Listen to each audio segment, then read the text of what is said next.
Assalamualaikum warahmatullahi wabarakatuh. Perkenalkan, nama saya Putri Nurul Aini dengan NIM 0543526643, mahasiswa program studi S1 Agribisnis Universitas Terbuka. Pada kesempatan ini, saya akan memaparkan hasil praktik mandiri unit 2 mata kuliah LUHT 4312 Studi Kelayakan Agribisnis dengan topik analisis aspek finansial pada usaha peternakan sapi perah CP Daya Desa Farm. Praktik ini dilaksanakan pada tanggal 14 Mei 2026 di CP Daya Desa Farm yang berlokasi di Kampung Ciberem, RT 021 RW 006, Desa Cibesi, Kecamatan Ciater, Kabupaten Subang. Tujuan praktik ini adalah untuk menganalisis kelayakan usaha dari aspek finansial meliputi investasi, sumber pendanaan, biaya operasional, penerimaan usaha, serta analisis kelayakan menggunakan beberapa indikator finansial. Berdasarkan hasil wawancara dengan Bapak Asep selaku manajer operasional, CP Daya Desa Farm merupakan usaha peternakan sapi perah yang berdiri sejak tahun 2011 dan berbadan usaha CP. Usaha ini memiliki luas lahan sekitar 2 hektar dengan populasi ternak sebanyak 20 ekor sapi Friesian Holstein dan 2 ekor pedet. Namun, pada saat praktik dilakukan hanya 10 ekor sapi yang sedang berada pada masa laktasi atau masa produksi susu, sedangkan 10 ekor lainnya sedang mengalami masa kering kandang sehingga belum menghasilkan susu. Produksi susu saat ini mencapai sekitar 110 liter per hari dengan harga jual 8.000 per liter. Seluruh susu dijual kepada koperasi yang menjadi mitra usaha dan pengambilan susu dilakukan secara rutin. Dari sisi investasi, usaha ini memiliki total investasi sekitar 1,44 miliar yang terdiri atas kandang sekitar Rp 1 miliar, pembelian sapi sekitar 400 juta, mesin cooling sebesar 35 juta, dan mesin perah sekitar 5 juta. Seluruh modal usaha berasal dari modal pribadi, pemilik tanpa menggunakan pinjaman bank maupun koperasi.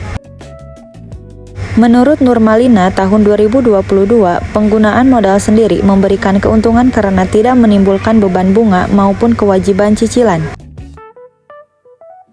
Selanjutnya, biaya operasional usaha meliputi biaya pakan konsentrat sebesar 15 juta per bulan, gaji 3 orang bekerja sebesar 9 juta per bulan, biaya listrik 1 juta, biaya air 300.000, biaya transportasi 1 juta, biaya peralatan kandang 250.000, dan biaya perawatan mesin sekitar 200.000 jika terjadi kerusakan.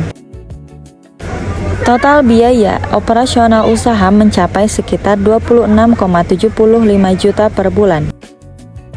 Sementara itu, pendapatan usaha diperoleh dari hasil penjualan susu sebanyak 110 liter per hari dengan harga 8.000 per liter, sehingga pendapatan rata-rata mencapai 26,4 juta per bulan. Hasil perhitungan menunjukkan bahwa usaha masih mengalami kerugian tipis karena pendapatan belum mampu menutupi seluruh biaya operasional. Namun demikian, kondisi tersebut tidak dapat langsung disimpulkan bahwa usaha tidak layak secara finansial. Hal ini karena saat praktik dilakukan hanya separuh sapi yang sedang berproduksi. Menurut hasil wawancara, ketika seluruh sapi dalam kondisi produktif dan manajemen berjalan dengan baik, produksi susu dapat mencapai sekitar 200-220 liter per hari. Selain itu, usaha ini pernah mengalami masa sulit akibat terlalu sering berganti pengelola sehingga aturan berubah-ubah, banyak sapi sakit, bahkan ada yang mati, dan produksi susu menurun hingga sekitar 75 liter per hari. Namun, setelah dilakukan perbaikan manajemen, kondisi ternak menjadi lebih sehat dan produksi susu meningkat menjadi 110 liter per hari.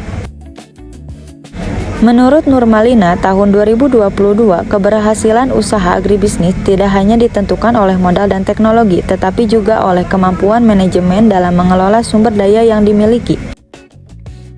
Berdasarkan hasil praktik dan analisis yang telah dilakukan, saya berpendapat bahwa CP Daya Desa Farm masih memiliki prospek yang baik untuk dikembangkan.